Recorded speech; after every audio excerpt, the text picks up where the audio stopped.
আল্লাহ রাব্বুল আলামিন পৃথিবীতে সেই প্রথম মানুষটির জীবন থেকেই দিন দিয়ে পাঠিয়েছেন, জীবন বিধান দিয়েছেন। মানুষ পৃথিবীতে এসে কিভাবে জীবন যাপন করবে তার ঐশী যে প্রেসক্রিপশন,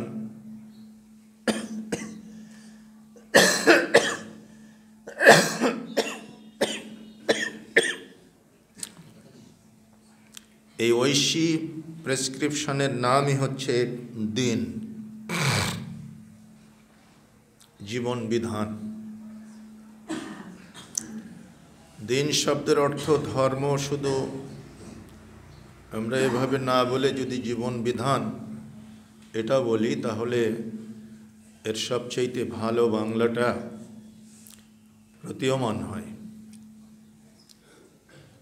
তো এই জীবন বিধান হতে হবে ঐশী বিধানের আলোকে, ওহির বিধানের আলোকে।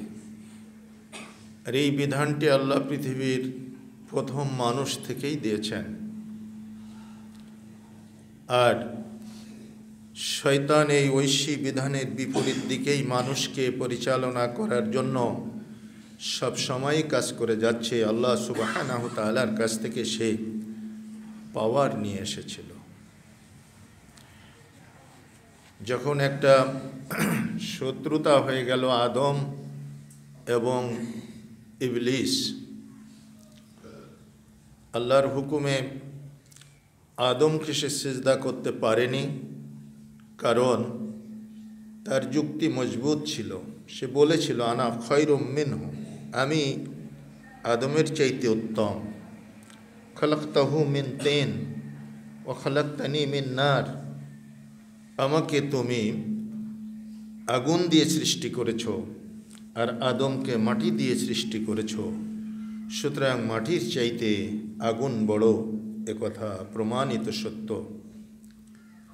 এখানে একটা মোমবাতি জ্বালান, আগুনের শিখা উপরের দিকে উত্থিত হবে, আর একটা মাটির ঢেল এখান থেকে ছেড়ে দেন, নিচের দিকে ভূপাতিত হবে। তাহলে এই দুইটি বস্তুর ভিতর থেকে আগুন যে উত্তম, ইবলিস এটা ভালোভাবেই জানত। এ কারণেই সে সিজদা করেনি। আল্লাহ সুবহানাহু তাআলা তাকে জান্নাত থেকে বিতাড়িত করলেন, তাকে মালউন ঘোষণা করলেন, লাআনত প্রাপ্ত ঘোষণা করলেন। তো ইবলিস সেদিন দাবি করেছিল,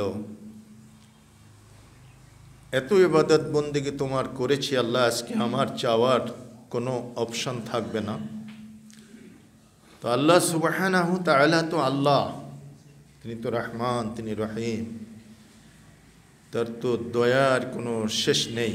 তিনি যদি প্রতিশোধ পরায়ণ হতেন, তাহলে এই বিশ্বে যারা আল্লাহদ্রোহী একটা মুহূর্ত কি বেঁচে থাকার সুযোগ পেত? না, পেত না।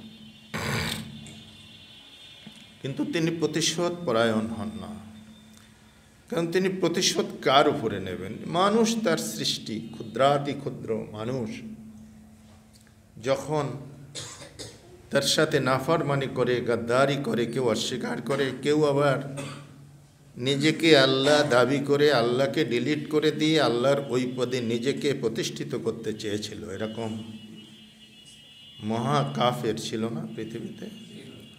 কাফেরদের যদি তালিকা করেন,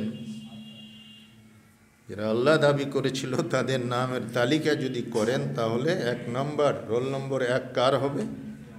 ফিরআউনের হবে। তো ফিরআউনকে আল্লাহ, ফিরআউনেরও একটা দোয়া আল্লাহ কবুল করে নিয়েছিলেন, দোয়া করেছিল গিয়ে, আল্লাহ কবুল করেছিলেন। আল্লাহ শুধুমাত্র তিনি যে আমাদের রব, তিনি যে মহান রব্বে করিম, এটা তারই জন্য শোভনীয় এবং সম্ভব, এছাড়া কারোর পক্ষে সম্ভব না। ইবলিস বলল, আল্লাহ কিয়ামত পর্যন্ত হায়াত চাইলাম। তো তুমি দেবে? হ্যাঁ দেব, দিলাম। আল্লাহ বনু আদমের প্রত্যেকটি লোমের কূপে কূপে রন্ধ্রে রন্ধ্রে গিয়ে আমি তাকে বিভ্রান্ত করতে চাই, পাওয়ারটাকে আমি পাবো। হ্যাঁ দিলাম, পেয়ে গেছো, যাও করো। ইবলিস খুব খুশি হয়ে গেল। যে আদমের কারণে আমি জান্নাত থেকে বিতাড়িত হলাম, সে বনু আদম কিভাবে জান্নাতে যায় তাহলে আমি এবার দেখব। আল্লাহ সুবহানাহু ওয়া তাআলা বললেন, শোনো ইবলিস, আমিও আমার বান্দাকে ভালোবেসে মহাব্বত করে খুব ভালোবেসে ওকে তৈরি করেছি। বনু আদমকে আমি কঠিনভাবে ভালোবাসি। তুমিও কিভাবে জাহান্নামে নাও সেটা আমি দেখব। তুমি একটা মানুষকে জাহান্নামে নিয়ে গেছো, এই কিনারায় চলে গেছে, একটু ধাক্কা দিলেই জাহান্নামে পড়ে যাবে। এত পাপ করতে করতে পাপ করতে করতে নিজের জীবনটাকে কলুষিত করে ফেললো, জাহান্নামের কিনারায় চলে গেছে, এই এক বিগত বাকি। এখনও যদি আমার কাছে তওবা করে, মাবুদ আমি ভুল করেছি, সিজদায় গিয়ে চোখের পানি ফেলে আমাকে ডাক দিয়ে যদি আত্মনিবেদন করে, আমি আমার ওই বান্দার সারা জীবনের গুনাহ খাতা মাফ করে দেব, জাহান্নামে যাবে না। আল্লাহ সুবহানাহু ওয়া তাআলা সূরা ফুরকানের ৭০ নম্বর আয়াতে আরো বাড়িয়ে বললেন,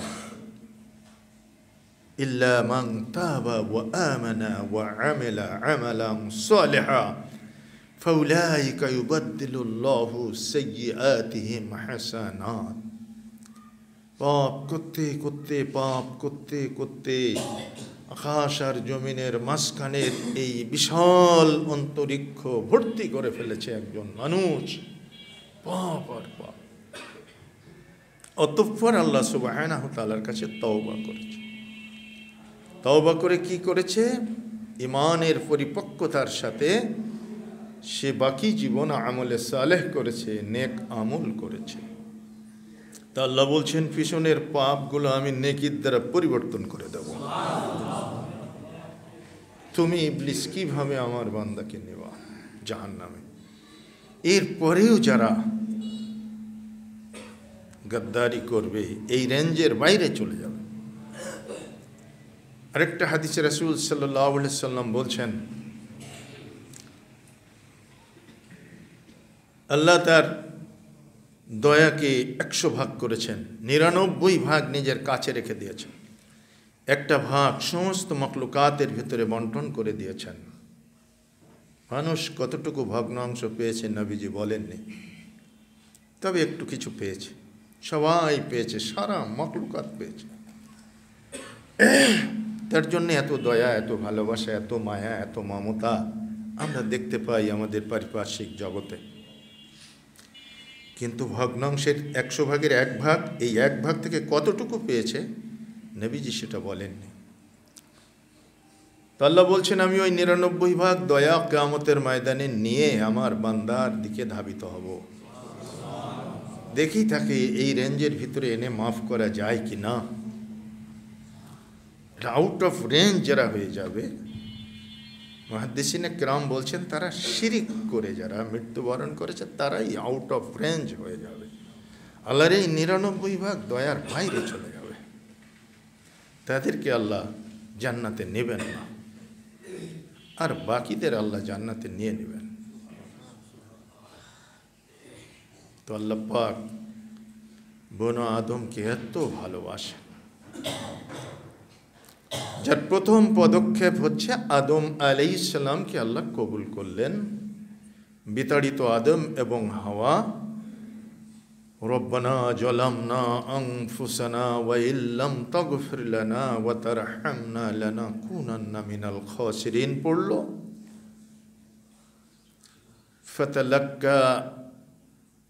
ফাতালাক্কা আদমু মির রাব্বিহি কালিমাত।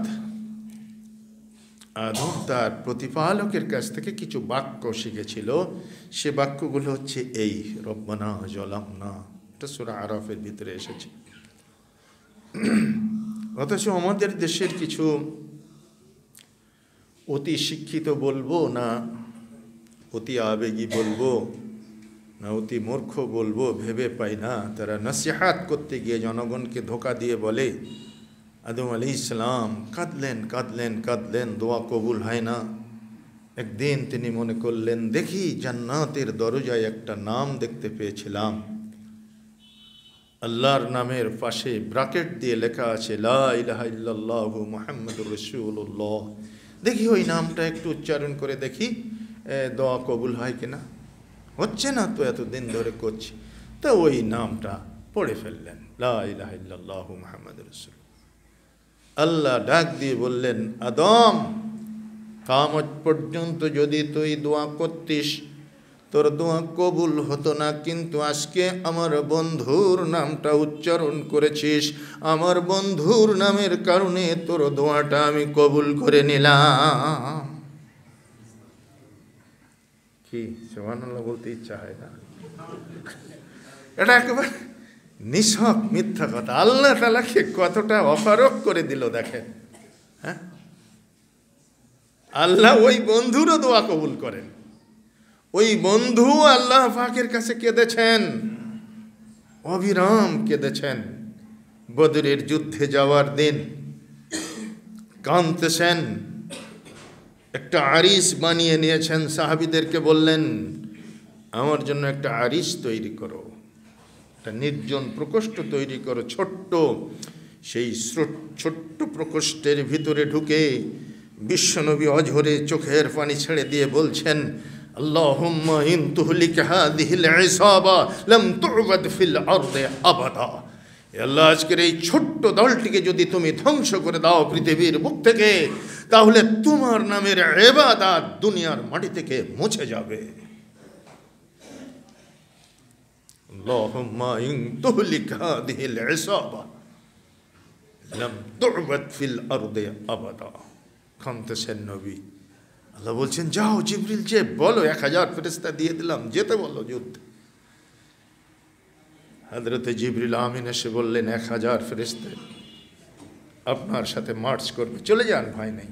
না, মাথা তুললেন না, আবারও কেঁদে কেঁদে বলছেন, আল্লাহুম্মা ইন তুহলিক হাযিহিল ইসাবা লাম তু'বাদ ফিল আরদি আবাদা। আল্লাহ, যদি এই ছোট্ট দলটিকে শেষ করে দেন, দুনিয়ার বুক থেকে তোমার তাওহীদের জয়ধ্বনি চিরদিনের জন্য বিস্মার হয়ে যাবে। আল্লাহ, জিবরিল যাও 5000 ফেরেশতা দিয়ে দিলাম, যাও যেতে বলো আমার নবীকে। আল্লাহ নবীকে খবর দেওয়া হলো। জিবরিল বললেন, চলে যান, এবার 5000 ফেরেশতা পেয়ে গেছেন, যান মার্চ করেন, জিহাদের ময়দান বিজয় আপনার অনুকূলে, চলে যান। নবীজি গেলেন না, আবারও কাঁদতেছেন ডুকরে ডুকরে সাহাবীরা। অনেকেই বলছেন, ইয়াকফিকা ইয়া রাসূলুল্লাহ, আপনার জন্য কাফি হয়ে গেছে, চলুন যাই, ময়দান আমাদের, চলুন যাই। নবী যাচ্ছেন না, কাঁদতেছেন, আর ওই একই কথা, আল্লাহুম্মা ইন তুহলিক হাযিহিল ইসাবা লাম তু'বাদ ফিল আরদি আবাদা।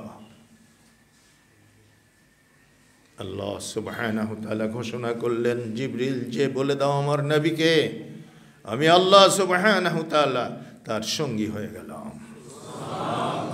রাসূল এবার মাথা তুললেন, হে আল্লাহ, আমি তো এটাই চেয়েছিলাম, আমি তোমাকে চেয়েছিলাম, আমি ফেরেশতা দিয়ে কি করব, আমি আবার রব্বে করিমকে চাই।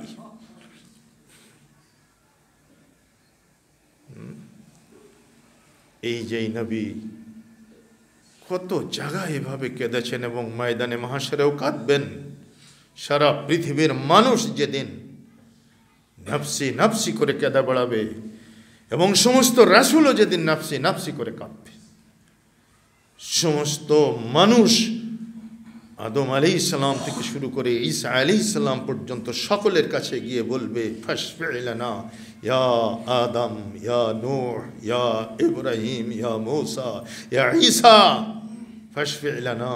সকলেই বলবেন একই কথা, লাস্তু হুনাকুম লাস্তু হুনাকুম, যেতে পারবো না ওই জায়গায়, যেতে পারবো না ওই জায়গায়। বিশ্ব নবীর কাছে যাবে মানুষ, আনতা সাইয়্যিদুল মুরসালিন ফাশফি লানা ইয়া রাসূলুল্লাহ, আনতা সাইয়্যিদুল মুরসালিন, আপনি তো সমস্ত নবীদের সরদার, হে নবী আমাদের জন্য শাফাত করুন। শাফাত কতটুকু জানেন? বুখারী শরীফ জিলদে সানি কিতাবুত তাফসীরের ভিতর থেকে হাদিসটা বলছি। আল্লাহ যেন হিসাবটা শুরু করে দেন, এতটুকু শাফাত। জাহান্নাম থেকে বাঁচার শাফাত না, জান্নাতে যাবার শাফাত না, আল্লাহ হিসাবটা শুরু করে দিক। হিসাবের আগে পরিস্থিতি এত জটিল ও কঠিন হবে। ইউহশারুন নাসু ইয়াউমাল কিয়ামতি হুফাতান উরাতান ওয়া গুরালান। নবীজি বলছেন কিয়ামতের ময়দানে মানুষগুলো উঠবে নগ্ন পদে, খালি পায়ে উঠবে, বস্ত্রহীন অবস্থায় উঠবে, বিধ্বস্ত অবস্থায় উঠবে। قالت عائشة يا رسول الله الرجال والنساء جميعا ينظر بعضهم إلى بعض। হে আল্লাহ রাসূল, আয়েশা বলছেন, হে আল্লাহ রাসূল বলছেন কি নারী আর পুরুষ কি একত্রে উঠবে, একদল আর একদলের দিকে চাইবে? এটা তো নারীদের জন্য লজ্জার কথা, বস্ত্র থাকবে না অথচ একই সাথে উঠবে। কেমন কথা হলো? আমরা এত বড় লজ্জা কোথায় লুকাবো? قال رسول الله صلى الله عليه وسلم يا عائشة الأمر أشد من أن ينظر بعضهم إلى بعض।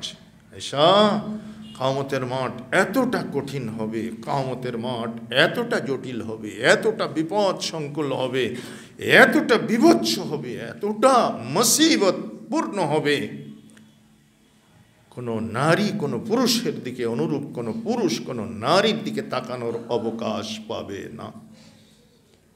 সকলেই নাফসি নাফসি করবে। সেই সময় গিয়ে রাসূলকে বলবে ফাশফি লানা ইয়া রাসূলুল্লাহ, আমাদের জন্য শাফাআত করুন। আল্লাহ রাসূল সাল্লাল্লাহু আলাইহি ওয়াসাল্লাম বলছেন, আমি কি দিয়ে শুরু করব? সমস্ত নবীরা তখন ভয়ে কাঁপতেছে। আল্লাহ পাক রুদ্র কঠিন অবয়ব ধারণ করে বসেছেন। আজকে কাজীউল কোজাত, তিনি চিফ জাস্টিস, কেউ নেই আজকে আল্লাহর শক্তির সামনে। লিমানিল মুলকুল ইয়াউম, এই শব্দ ভেসে আসবে। সমস্ত রাজা বাদশাহ সম্রাট সম্রাজ্ঞী প্রধানমন্ত্রী প্রেসিডেন্ট মূর্ছিত হবে সেদিন কিয়ামতের মাঠে। কোনো প্রতাপ খাটবে না। অদৃশ্য থেকে আওয়াজ ভেসে আসবে লিল্লাহিল ওয়াহিদিল কাহ্হার। আজকে একমাত্র মহাপ্রতাপান্বিত সম্রাট আল্লাহ পাকের রাজত্ব, আর কারো কিচ্ছু নেই। সেই দিন শাফাআত কে করতে যাবে তার সামনে? রাসূল বলছেন, আমাকে এই পাওয়ার আল্লাহ দিয়েছেন, কিন্তু হয় কেমন করে শুরু করব? নবীজি বলছেন, আমি সিজদায় পড়ে কাঁদবো আরশে আজিমের নিচে, আমার কান্নার আওয়াজ রব্বুল আলামিন সইতে পারবেন না। তিনি সঙ্গে সঙ্গে বলবেন, ইরফা রাসাকা ইয়া রাসূলুল্লাহ, হে রাসূল আপনি মাথা তুলুন। ইরফা রাসাকা ইয়া মুহাম্মদ, হে মুহাম্মদ সাল্লাল্লাহু আলাইহি ওয়াসাল্লাম মাথা উত্তোলন করো। নবীজি বলছেন, আমি মাথা উঠাবো না, ডুকরে ডুকরে কাঁদবো আর আমার রব্বে করিমের সিত্ত সানা বর্ণনা করতে থাকবো, আল্লাহ পাকের হাম তারিফ বর্ণনা করব। এভাবে আল্লাহ দ্বিতীয় দফা ডাক দিবেন। কবে দিবেন আমি জানি না, কত দিন পরে দিবেন জানি না। দ্বিতীয় দফা ডাক দিয়ে বলবেন, ইরফা রাসাকা ইয়া মুহাম্মদ, নবী মাথা উত্তোলন করো।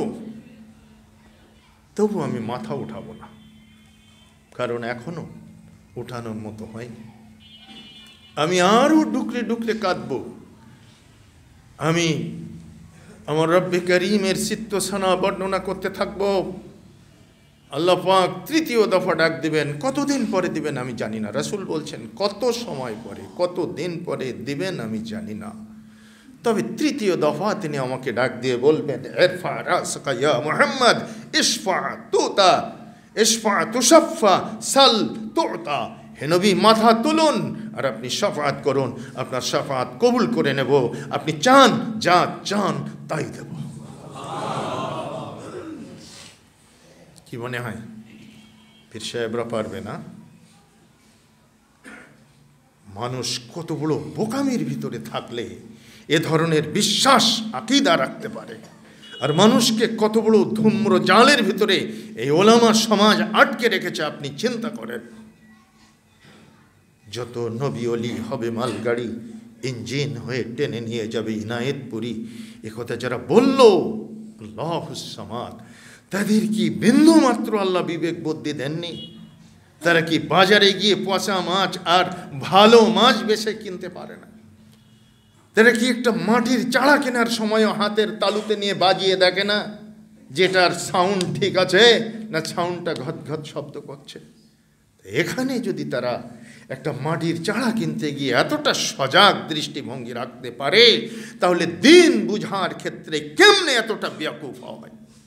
হ্যাঁ, স্বয়ং রাসূল যেখানে এই অবস্থা, হ্যাঁ, প্রত্যেকটি নবী বললেন বিশাল হাদিস, প্রত্যেকটি নবী তার ত্রুটির কথা উল্লেখ করে জড়ো সড়ো হয়ে বলবেন লিস্তু হুনাকুম ইতু নূহ ইতু ইব্রাহিম, এভাবে বলবেন আমি পারবো না, পাপ করো, ইব্রাহিমের কাছে যাও, মুসার কাছে যাও, ঈসার কাছে যাও, এভাবেই বলবেন। রাসূল কারোর কাছে যাওয়ার কথা বলবেন কোথায় আর তিনি? তার অবস্থা এই।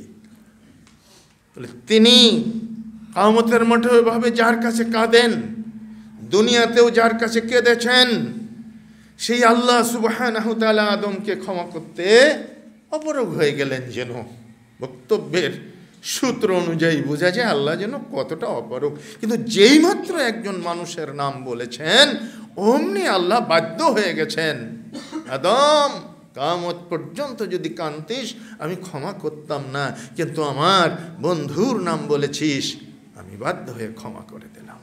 হ্যাঁ, এ কথা শুনতে ভালো, মজা। আমি যদি মজা দিয়ে বলি না, আপনারা সুবহানাল্লাহ বলবেন 17 বার, যতই আহলে হাদিস হন না কেন। কিন্তু কথাটা মিথ্যা, কথা সত্য নয়।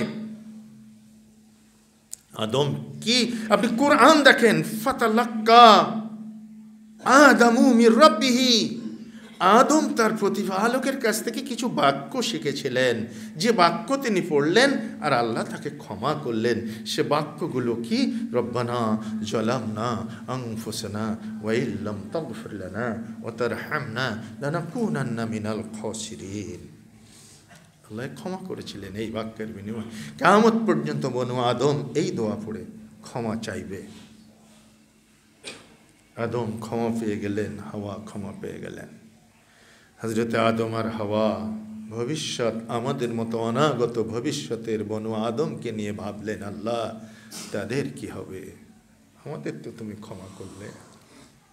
মানুষ আজও পর্যন্ত ভবিষ্যৎ নিয়ে ভাবে, আজও পর্যন্ত ভূতের মতো পরিশ্রম করে ভবিষ্যৎ প্রজন্ম, তার ছেলে, তার পুতা, তার নাতি যেন একটু ভালো থাকে, সুস্থ থাকে, সচ্ছল থাকে, তাই না? কয় কাতার এসেছিলেন আজানের আগে? কয় কাতার? 3, যদি এভারেজ করা হয় 3, ছড়িয়ে ছিটিয়ে ছিলেন। আর পিছনওয়ালারা কোথায় ছিলেন? আকবরও হিসাব করেছেন। আকবরও কি মনের ভিতরে ধাক্কা দেয় না? কত যে ঝামেলা তার সকাল সাজে, সময় হলো না তার দিনের কাজে। পুরে ঝামেলা, ছুটতে ছুটতে জুমার দিন এসে 2 রাকাত কোনো রকমে ধরছে। এরকম মুসল্লি আছে, সাবধান হয়ে যান। আজানের আগে আসার চেষ্টা করুন। দফতর নিয়ে ফেরেশতারা উঠে গেছে, আজান হয়ে গেছে।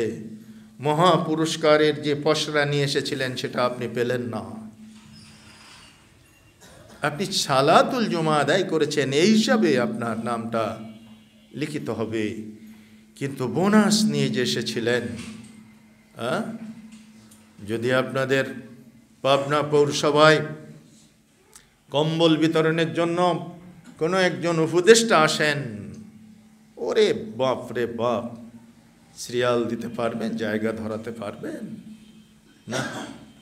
দৃশ্যমান একটা কম্বল নেওয়াকে এত আমরা লাভজনক মনে করি, কিন্তু এই যে অদৃশ্যের নেকি, জাহাজ ভরা নেকি, অফুরন্ত নেকি চলে গেল, সেদিকে আমাদের খেয়াল নাই, কারণ ওটা দৃশ্যমান নয়।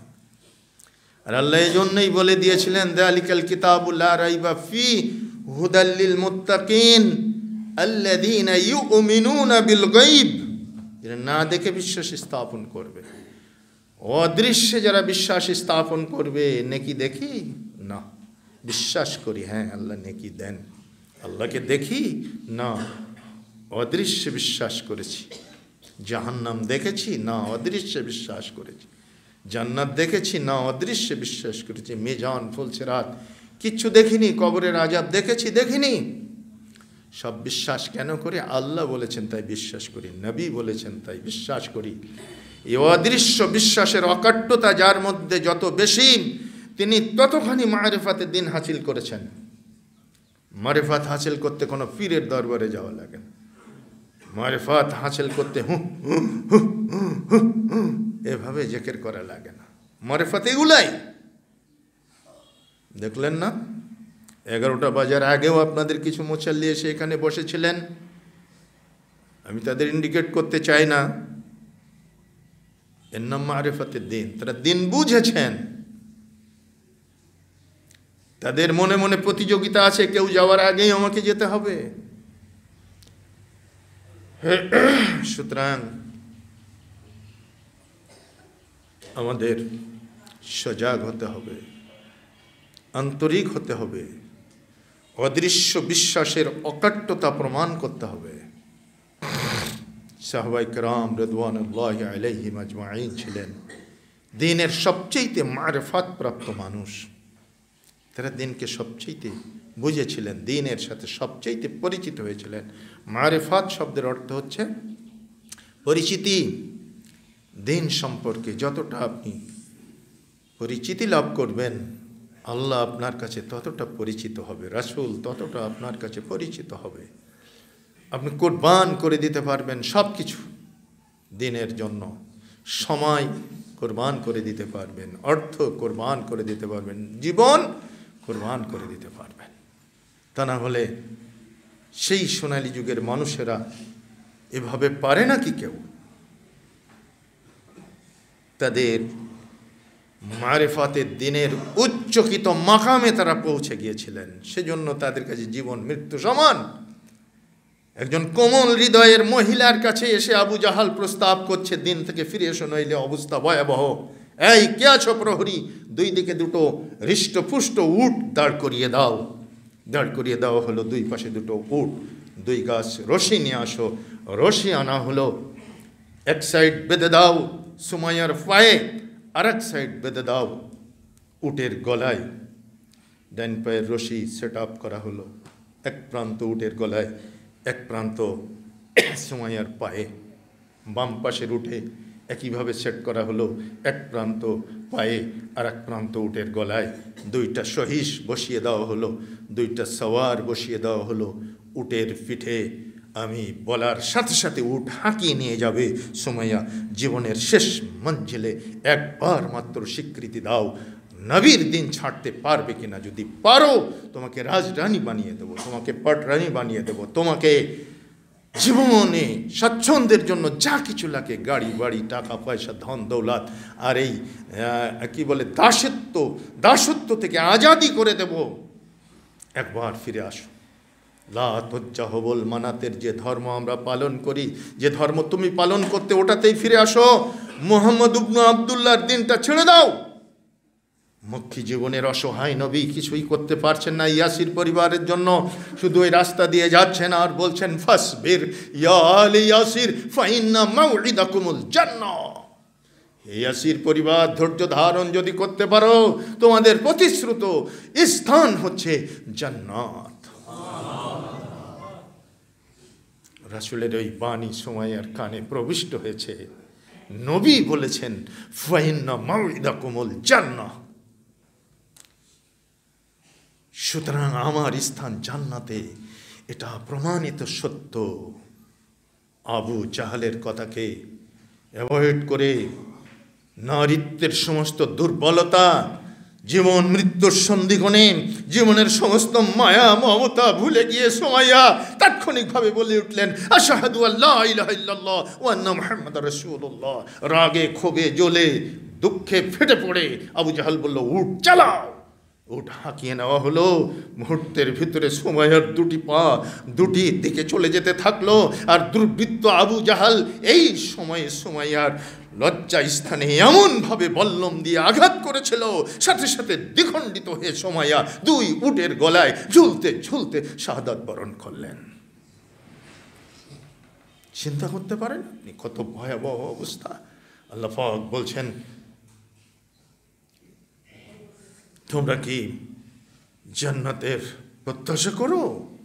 আম হাসিবতুম আন তাদখুলুল জান্নাহ, জান্নাতে যাবে এটা মনে করো, প্রত্যাশা করো। আম হাসিবতুম আন তাদখুলুল জান্নাহ ওয়ালাম্মা ইয়াতিকুম মাসালুল লাযিনা খালাউ মিন ক্বাবলিকুম, তোমাদের পূর্বে যারা প্রভাত হয়েছে, যারা চলে গেছে, তারা যেমন পরীক্ষার সম্মুখীন হয়েছিল, তোমাদেরও পরীক্ষা করা হবে না, এরকম মনে করছো নাকি? মাসসাতুহুমুল বাসাউ ওয়াদ-দাররাউ ওয়া যুলজিলু, যুদ্ধ বিগ্রহ এসেছিল, ভয় ভীতি এসেছিল, অভাব অনটন এসেছিল, এমন অবস্থা সঙ্গীন হয়ে গিয়েছিল রাসূলগণ পর্যন্ত এবং তার সাথে যারা ঈমান আনয়ন করেছিল সকলেই সেদিন ফেলফেল নেত্রে আল্লাহ পাকের কাছে বলেছিল, মাতা নাসরুল্লাহ, হে আল্লাহ তোমার সাহায্য কবে আসবে? মাতা নাসরুল্লাহ, আল্লাহ তোমার সাহায্য কবে আসবে? আল্লাহ বলছেন, লা ইন্না নাসরুল্লাহি করিব, জেনে রেখে দো আমার সাহায্য অতীব নিকটবর্তী। আমরা তো তাদের উত্তরসূরি। কই ইসলামের জন্য আমাদের ত্যাগ, আমাদের তিতিক্ষা কোথায়? আমাদের কোরবানি কোথায়? 10ই জিলহজ্জে গরু আর ছাগল কোরবানি দিয়ে মনে করেন ওটাই কোরবানি না। এভরি মোমেন্ট আপনাকে কোরবানি দিতে হবে, সময়ের কোরবানি দিতে হবে, শান্তির কোরবানি দিতে হবে। আসসালাতু খায়রুম মিনান নাওম বলেছে মুয়াদ্দিন। এই প্রচণ্ড শীতে উঠতে কার মন চায়?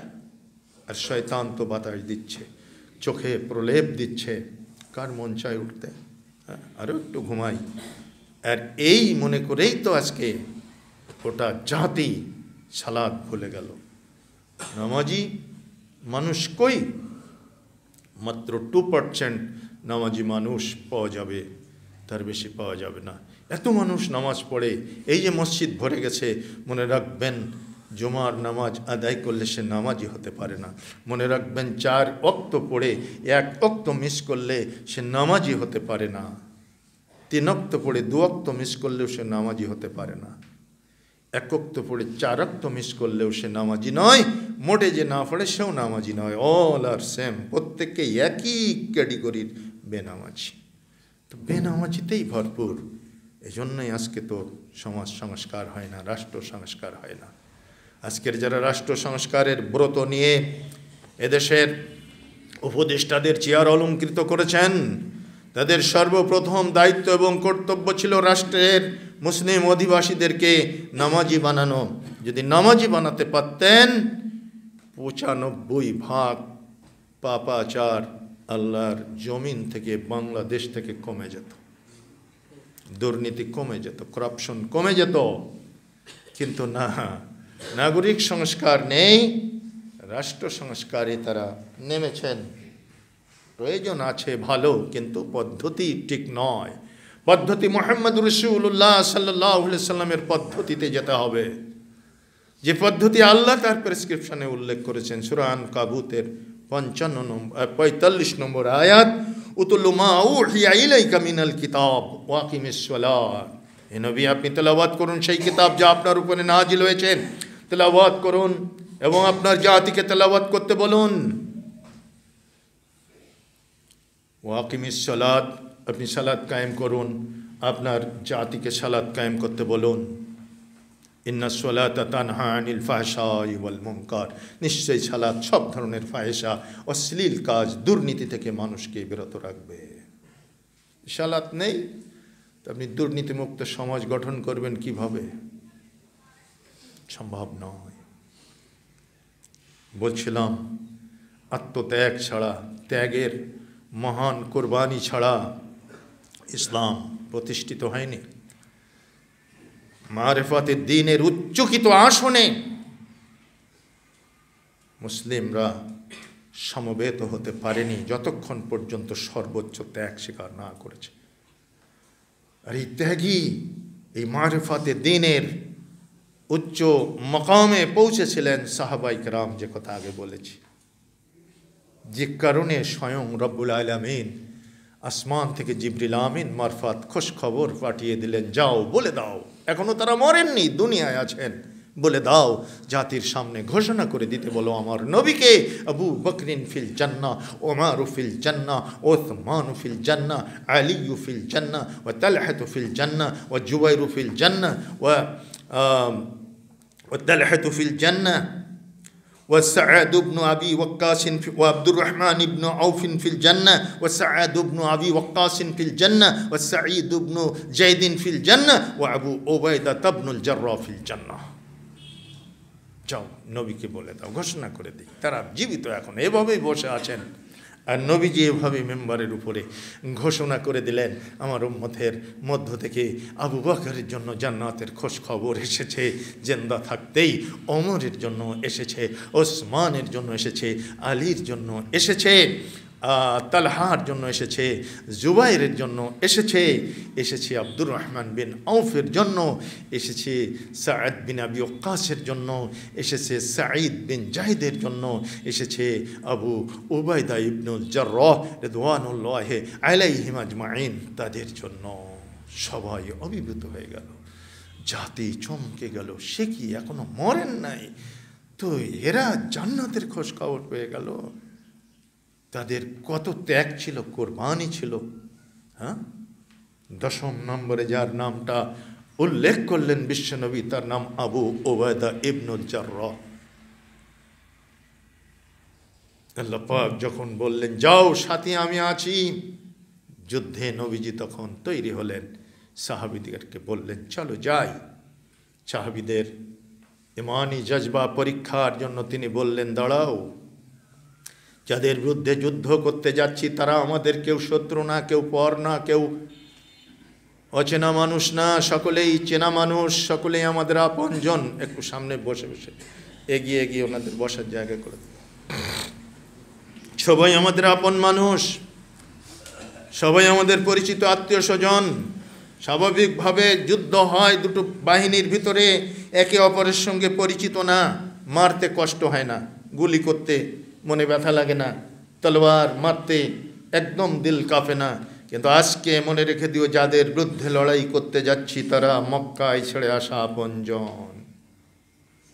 তুমি তলোয়ার তুলেছ কিন্তু দেখলে এটা ভাই, মারতে পারবে। সাহাবীরা থমকে গেলেন, তাই তো, তাই তো, ঘটনা এতক্ষণ তো আমরা এভাবে আঁচ করিনি। রাসূল বললেন শোনো, লা ইউমিনু আহাদুকুম হাত্তা কুনা আহাব্বা ইলাইহি মিন ওয়ালিদিহি ওয়া ওয়ালাদিহি ওয়ান নাসি আজমাইন। ততক্ষণ তোমরা ঈমানদার হতে পারবে না যতক্ষণ তোমাদের পিতা মাতা ভাই ব্রাদার আত্মীয় স্বজন স্ত্রী পুত্র কন্যা সবার চাইতে, এমনকি নিজের চাইতেও আমি নবী আমাকে বেশি ভালো না বাসবে, ততক্ষণ কেউ ঈমানদার হতে পারবে না। বাংলাদেশের মুসলমানরা কি বলবে, হুজুর তাই তো আমরা নবীকে ভালোবাসি, সবার চাইতে ভালোবাসতে গিয়েই তো মিলাদ করি আর জিলাপি খাই। হ্যাঁ,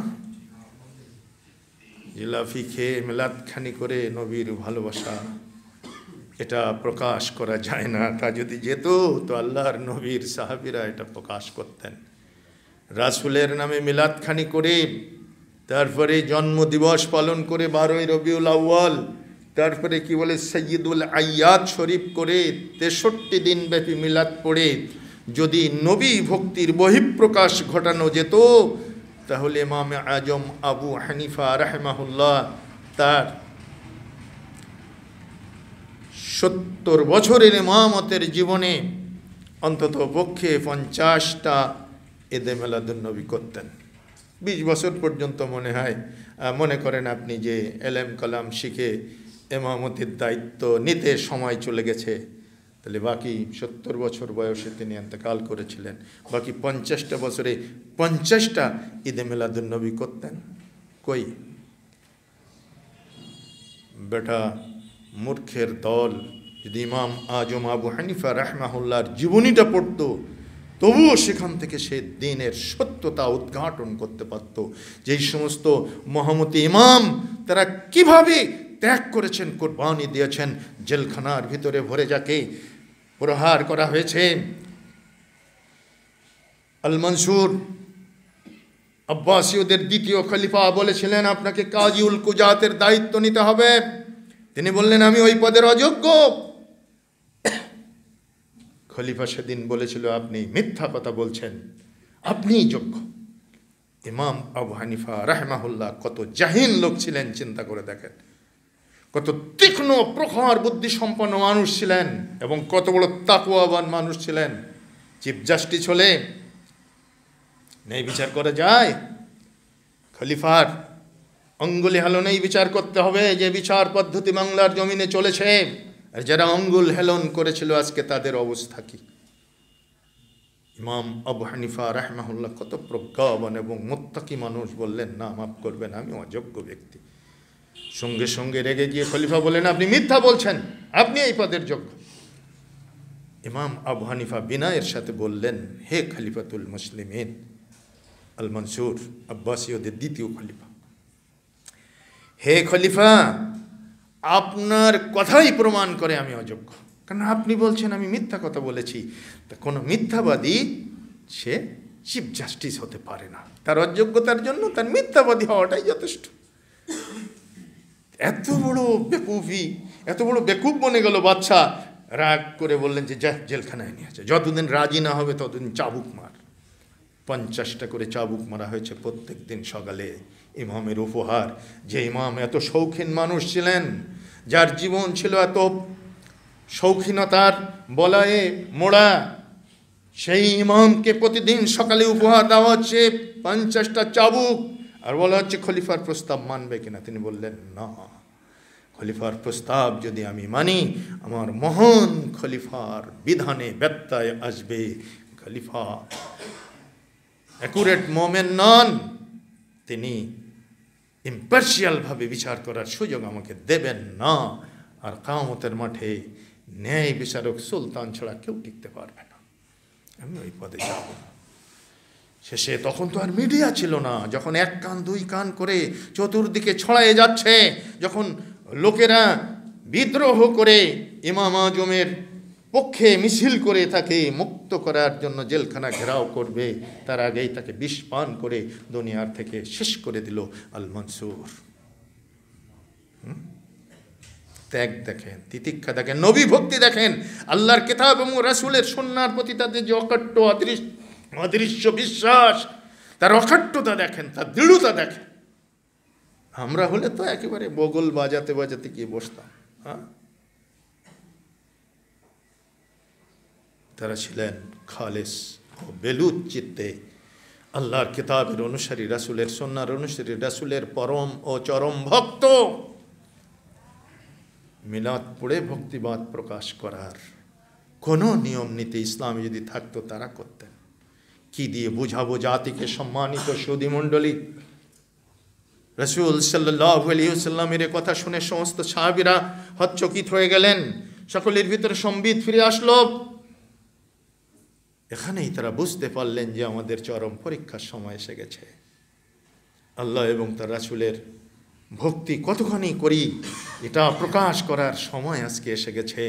ইন্নাল্লাহা আশতারা মিনাল মুমিনিনা আনফুসাহুম ওয়া আমওয়ালাহুম বিআন্না লাহুমুল জান্নাহ। আল্লাহ ক্রয় করে নিয়েছেন মুমিনের জান মাল সব কিছু বিনিময়ে দিয়েছেন জান্নাত। সুতরাং সাহাবীরা বললেন হে রাসূল, জান্নাতের মালিক আমরা, আরে যা কিছু সব মালিকানা তো আল্লাহকে দিয়ে দিয়েছি, সুতরাং চিন্তার কোনো কারণ নেই। আপনি চলুন, জীবনের প্রত্যেকটি মুহূর্তে বিশ্বনবীর চাইতে কাউকে আমরা প্রাধান্য দেব না। রাসূল সাল্লাল্লাহু আলাইহি সাল্লামই হবেন আমাদের জীবনের সবচেয়ে মহব্বতের বস্তু। ইসলামই হবে আমাদের একমাত্র অবলম্বন, আর আল্লাহ সুবহানাহু তাআলা হবেন আমাদের একমাত্র আরাধ্য, আমাদের একমাত্র উপাসনা এবং আরাধনার পাত্র। তার কাছেই আত্মনিবেদন করেছি। সুতরাং তাওহীদের এই বুলন্দ ঝান্ডা আজকে বদরের প্রান্তরে উড্ডীন করতে আমরা কোনো আত্মীয় স্বজনকে বিন্দুমাত্র ছাড় দেব না। নবীজি বললেন, এবার চলো জিহাদের ময়দানে। যুদ্ধ শুরু হয়েছে সকাল থেকে, মাত্র ৩১৩ জন, আর অপর দিকে সহস্রাধিক তারা ট্রেনিং প্রাপ্ত এবং অস্ত্র শস্ত্রে সজ্জিত বাহিনী। আর রাসূল সাল্লাল্লাহু আলাইহি সাল্লামের সাথে কিছু যুদ্ধে আনাড়ি বললেও ভুল হয় না, সেরকম কিছু লোকজন। যুদ্ধ শুরু হয়ে গেল, জয় পরাজয় টলমল করছে। কখনো কাফেররা মনে করছে এই বুঝি আমরা জিতে গেলাম, কখনো মুসলমানরা বলছে মনে করছে এই বুঝি আমরা জিতে গেলাম, কিন্তু আবার পট পরিবর্তন হয়ে যাচ্ছে। এরকমভাবে রমজান মাস ছিল। রাসূল সাল্লাল্লাহু আলাইহি সাল্লাম বিকালবেলায় যখন জয় পরাজয়ের সন্ধিক্ষণে দুই পক্ষ মারমুখী হয়ে শুধু মুহুর্মুহু আক্রমণ প্রতি আক্রমণ করছে, সেই সময় তিনি দেখতে পেলেন মুখ শুকিয়ে ঠোঁট ফেটে রক্ত বের হওয়ার উপক্রম হয়েছে কিছু সাহাবী। তিনি ডাক দিয়ে বললেন, রোজা ভেঙে ফেলো, রোজা ভাঙো। কতিপয় সাহাবী হাতের কাছে চা ছিল, পানি ফেলে পানি পান করেছেন, খেজুর ফেলে খেজুর খেয়েছেন, খেয়ে রোজা ভেঙে একটু শক্তি সামর্থ্য অর্জনের চেষ্টা করেছেন। কিছু দৈহিকভাবে অধিক সবল সাহাবী কয়েকজন মাত্র, তারা বললেন না, বাকি সময়টুকু আমরা পার করে দিতে পারবো, সন্ধ্যা তো আর বেশি বাকি নেই। তারা রোজা ভাঙলেন না। আল্লাহর নবীর কাছে খবর আসলো, আপনি রোজা ছেড়ে দেওয়ার হুকুম দেওয়ার পরেও কিছু সাহাবী রোজা কন্টিনিউ করছেন, রোজা ছাড়েননি। নবীজি চিৎকার দিয়ে বললেন, উলাইকা উসাতি, ওরা আমার নাফরমান। চিন্তা করতে পারেন, রোজা ফরজ সিয়াম ছাড়েনি, আল্লাহ নবী বলছেন ওরা নাফরমান। তার মানে কি হলো? তারা তো চমকে উঠলেন, ইয়া রাসূলুল্লাহ মাফ করবেন, আমরা তো মনে করি যে এটার মধ্যেই ভালাই আছে, মাত্র আর ১-১.৫ ঘন্টার ব্যাপার, আমরা হয়তো পারবো কন্টিনিউ করতে, তাই ভালো মনে করে রেখেছি। নবীজি বললেন, না, আমি যেটা বলেছি এর ভেতরেই ভালাই, আল্লাহ যেটা বলেছেন তার মধ্যেই ভালাই। তোমাদের নিজস্ব চিন্তা চেতনার আলোকে কখনো ভালো মন্দের বিচার করতে পারবে না। এই মেসেজটাই জাতির কাছে আজকে আমরা পৌঁছে দিতে চাই। মেসেজ রাসূলের পক্ষ থেকে যেটা এসেছে ওটাই চূড়ান্ত এবং সর্বশেষ মেসেজ, ওটাই অ্যাকুরেট এবং পিওর মেসেজ। আল্লাহর পক্ষ থেকে এসেছে যেটা বিধান, ওটাই চূড়ান্ত এবং পিওর ও অ্যাকুরেট বিধান। আপনার আমার চিন্তা চেতনা অভ্রান্ত সত্যের উৎস নয়, অভ্রান্ত সত্যের উৎস হচ্ছে আল্লাহ এবং তার রাসূলের বাণী। যা বলেছেন তার মধ্যেই ভালাই। মাগো, রোজা ভেঙে ঈমান টিকাতে হয়েছে, রোজা ভেঙে ইসলাম টিকাতে হয়েছে, মুসলমানিত্ব টিকাতে হয়েছে। যাও এবার যুদ্ধ করো, আমি যা বলবো যেভাবে বলবো সেভাবেই পালন করবে, সাবধান, এর বাইরে ভালাই খুঁজতে যাও না। হযরত আবু উবাইদা রাদিয়াল্লাহু তাআলা জান্নাতের 10 নম্বর সাহাবী, যিনি খোঁজ খবর পেলেন 10 নম্বরের সাহাবী আবু উবাইদা ইবনে জাররাহ রাদিয়াল্লাহু তাআলা আনহু। দেখছেন যুদ্ধর পর্ব প্রায় শেষ, জয় পরাজয়ের ফয়সালা হয়ে যাওয়ার উপক্রম হয়েছে। কাফেররাও মারমুখী হয়ে আক্রমণ করছে, মুসলিমরাও মারমুখী হয়ে জীবন বাজি রেখে প্রতিহত করার চেষ্টা করছেন। আবু উবাইদা রাদিয়াল্লাহু তাআলা আনহু দেখছেন তার নিজের পিতা রাসূলের মাথার উপরে তলোয়ার উত্তোলন করেছে। যুদ্ধের জবনিকাপাত হতে চলেছে, তলোয়ারটা শুধু পড়তে বাকি। আবু উবাইদা রাদিয়াল্লাহু তাআলা আনহু মুহূর্তকাল বিলম্ব করার সুযোগ নেই, বিদ্যুৎ গতিতে তলোয়ার উত্তোলন করলেন এবং নিজের পিতার তলোয়ারটা রাসূলের মাথায় পড়ার আগেই নিজের হাতে নিজের আব্বার মাথাটা দ্বিখণ্ডিত করে দিলেন। খণ্ডিত মস্তক পড়ে এভাবে ঠোঁট কাঁপতেছে, কিছু সাউন্ড আর বের হচ্ছে না। চোখ চেয়ে আছে আবু উবাইদার দিকে, ঠোঁট দুটো কাঁপতেছে। এই দৃশ্য আবু উবাইদা দেখতে পারলেন না, চোখ বন্ধ করে বুক চাপড়িয়ে চলে গেলেন ময়দানের এক প্রান্তে। গিয়ে খুব কাঁদতেছেন, আল্লাহ, আমার মতো হতভাগ্য সন্তান মনে হয় পৃথিবীতে আর জন্মাবে না। নিজের হাতে নিজের পিতার মাথাটা দ্বিখণ্ডিত করলাম। যুদ্ধে জয় হয়ে গেল, মুসলমানদের জয়, বিশ্বনবীর জয়। বিজয় উল্লাসে তিনি ফেটে পড়লেন না, তিনি আহতদের খবর নিচ্ছেন, যারা শাহাদাত বরণ করেছেন তাদেরকে একত্রিত করছেন। আহত এবং নিহত উভয় সাহাবীদের ভিতরে আবু উবাইদাকে খুঁজে পাওয়া যাচ্ছে না। আল্লাহ নবী জিজ্ঞেস করলেন, আইনা আবু উবাইদা, আবু উবাইদা কোথায়? সাহাবীরা বললেন, ওই যে ময়দানের এক প্রান্তে বসে বসে কাঁদতেছে। লেমা ইয়াবকি, আবু উবাইদা কেন কাঁদছে আবু উবাইদা? কদ কুতিলা আবুহু, তার পিতা নিহত হয়েছে। মান কাতালা আবাহু, তার পিতাকে কে হত্যা করলো? সাহাবীরা বলছেন, জি না, আমরা তো হত্যা করিনি, আমরা জানি না। রাসূল ছুটলেন সেদিকে, আবু উবাইদাকে গিয়ে তুললেন, দুবাহু ধরে সামনে তুলে এভাবে জিজ্ঞেস করছেন, মান কাতালা আবাকা ইয়া আবা উবাইদা, হে আবু উবাইদা, তোমার পিতাকে কে হত্যা করেছে বলো? কে তোমাকে এতিম করেছে? কে তোমার মুখ থেকে আব্বা ডাকটা কেড়ে নিল, তার নাম বলো। আবু উবাইদা রাসূলের বুকের ভিতরে মুখটা গুজে দিয়ে ডুকরে কেঁদে উঠে বললেন, কেউ না ইয়া রাসূলুল্লাহ, আমি নিজেই আমার নিজের পিতাকে হত্যা করেছি। লেমা কাতালতা আবাকা ইয়া আবা উবাইদা, কেন তুমি তোমার নিজের পিতাকে হত্যা করলে? হে রাসূল, আমার এছাড়া আর কোনো গত্যন্তর ছিল না। আমি যখন দেখলাম আমার আব্বা তলোয়ার উত্তোলন করে আপনার মস্তকের উপরে তাক করেছে, মুহূর্ত কাল যদি আমি বিলম্ব করি, আমার আব্বার তলোয়ারটা আপনার মস্তকটা ছেদ করে দেবে। এ দৃশ্য আমি সহ্য করতে পারিনি। আমি যেন দেখছি কিয়ামতের ময়দানে আমি উপস্থিত হয়ে গেছি, আর আল্লাহ পাক আমাকে ডাক দিয়ে বলছেন, হে আবু উবাইদা, মাহারা বাফারা ইয়াতিম নবীকে তোদের কাছে আমানত রেখেছিলাম, আজকের কিয়ামতের ময়দানে সেই আমানত আমাকে ফিরিয়ে দে। হে রাসূল, আমি কি কৈফিয়ত দেব সেদিন আল্লাহর কাছে? এই জন্য আমি আর কাল বিলম্ব করতে পারিনি। আমার তলোয়ার আমার আব্বার তরবারির আগেই আঘাত এনেছে এবং মস্তকটা দ্বিখণ্ডিত হয়ে গেছে।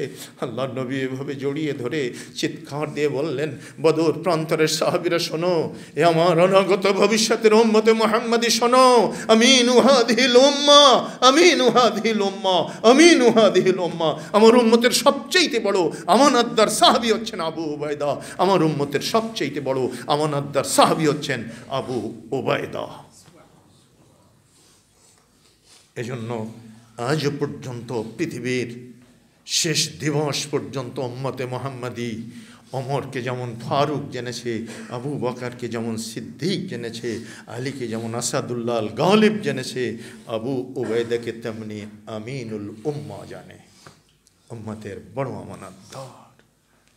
একটু তাদের ত্যাগের দিকে আমরা যদি তাকাই, তাহলে আমরা যা করছি এই নিয়ে কি রব্বে করিমের সামনে দাঁড়ানো যাবে? একটু চিন্তা করুন। এজন্য আমার আজকের খুতবার আলোকে আমি আহ্বান করব, আমরা কমজোর ইমানদার, তারপরেও আমরা যার যতটুকু আছে হাতিয়ার, আমরা আরও বেশি আন্তরিক হই, আমরা দিনের প্রতি আরও ঝোঁকার চেষ্টা করি। আমরা দুনিয়া করব, কিন্তু এতটা গাফেল হয়ে যাব না। আমরা দুনিয়া করব, কিন্তু তার ভিতর দিয়ে দিনের ব্যাপারে সজাগ থাকব, দৃষ্টিভঙ্গি থাকবে আমাদের। জমার সালাতে আমরা খতিব সাহেব ওঠার আগেই হাজির হয়ে যাব, দৃষ্টিভঙ্গি থাকবে আমাদের 5 ওয়াক্ত সালাত আমরা আউয়াল ওয়াক্তে আদায় করে নেব, দৃষ্টিভঙ্গি থাকবে জামাতের সাথে আদায় করার। যদি না পারি ইন্ডিভিজুয়ালভাবে, তবুও সালাতে গাফেল হব না। ওই যে কিছু পরিবহনের পিছনে লেখা থাকে, হ্যাঁ, কাজকে না বলুন, সালাতকে নয়। তো কাজকে বলো আমার নামাজ আছে, নামাজকে বলো না কাজ আছে, কাজকে বলো আমার নামাজ আছে। এজন্য আমাদের আন্তরিকতার বড়ই ঘাটতি আজকে দিন পালনের ব্যাপারে, ত্যাগের বড়ই ঘাটতি আজকে দিন মানার ব্যাপারে। আসুন আমরা সকলেই পারিবারিকভাবে, আমরা একটা পরিবার মানে কি, আপনি প্রেসিডেন্ট, আপনি প্রধানমন্ত্রী, এখানে দিন কায়েম করতে ইউনূস যেটা পারছে না, হাসিনা যেটা পারেনি, ওটা আমাদের দরকার নেই, ওটা আমাদের জিজ্ঞেস করা হবে না।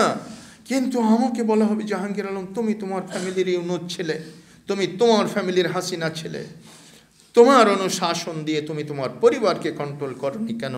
তাদেরকে সালাতে অভ্যস্ত বানাওনি কেন? তাদেরকে অপকর্ম থেকে, তোমার ছেলেকে ধূমপান থেকে বিরত রাখোনি কেন? তোমার মেয়েকে বেপর্দা থেকে সামলাতে পারোনি কেন?